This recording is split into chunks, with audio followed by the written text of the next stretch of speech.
What are friends for? They're around to take care of you, to help you in distress, to protect you from bullies. Israel and the UAE have become friends too, but their friendship is new and fickle. Minor differences tend to flare up, and that threatens to undo all the good achieved by the Abraham Accords in a jiffy. So, India, which is an old and trusted friend of Israel, has stepped in to ensure that the Abraham Accords do not fall apart. Let me explain how. Hi and welcome. You are watching TFI Global, the foreign affairs and geopolitical analysis arm of the TFI Media Group. I am your host Sanbir, and in this video I will explain how India has swept in to save the Abraham Accords. Let's begin. The Abraham Accords have been faltering. The ruptures are not evident yet, but Israel's ties with the Arab world are not growing at a pace they should have been. By now, Saudi Arabia should have joined the party and formalized relations with the Jewish nation too, which would open the floodgates for almost all Islamic Arab states to establish official ties with Tel Aviv. However, the US led world order is just too preoccupied in trying to deal with the crisis on Ukraine's borders.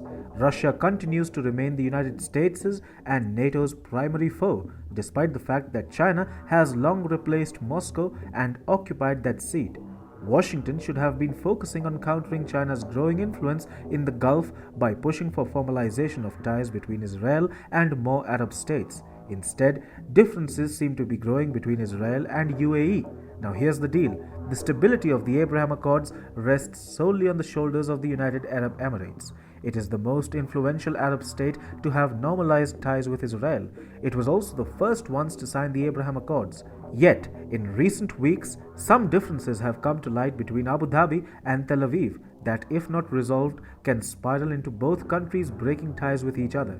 Late last month, Israeli security agencies had rejected selling the Iron Dome and David's sling weapon system to the United Arab Emirates. Israel is afraid that selling such technology to the UAE would pave the way for secrets to be passed to a third party state.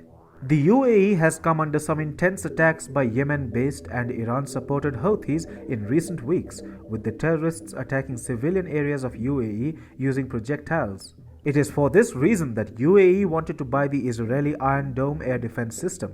Yet, Israel rejecting the request at first did not augur well with the Emiratis. As mentioned earlier, the entire framework of Abraham Accords rests solely on the shoulders of the UAE. As such, to ensure that all gains made in the past 2 years by the Abraham Accords do not get undone, it was essential to resolve the differences between Israel and UAE. Here is where India stepped in. According to the Middle East Monitor, in addition to the normalization deals between Israel and several Arab and Gulf states, Israel is looking forward to developing relations with India, hoping to establish a triangle of Israeli, Indian, Emirati relations. In fact, a trilateral meeting between the foreign ministers of India, the United Arab Emirates, Israel, and the United States was held in October 2021. Separately, India is said to have recently resumed talks to promote a free trade agreement with Israel and the UAE. According to the Middle East Monitor, this is in return for the Israeli interest in increasing the Indian military's presence in the Arabian Sea and the Red Sea to face off Iranian threats. Israel is also looking to partner with India along with the UAE to counter growing Chinese presence in the Middle East. By setting up a trilateral between itself, Israel, and the UAE, India is ensuring that all such minor differences between the Israelis and Emiratis are seamlessly resolved without creating much of a fuss. It is perhaps due to India's mediation tactics that days after refusing to sell the Iron Dome system to UAE, Israel said it was reconsidering a deal for the same with the Emiratis.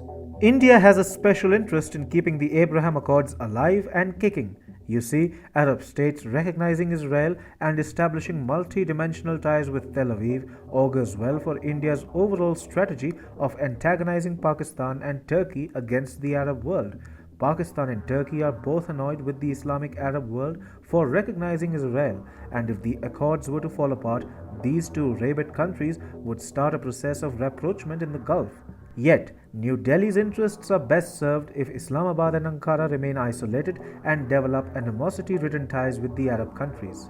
Therefore, India is putting all its weight behind the Abraham Accords and helping maintain the peace that has been achieved across the Middle East due to the same.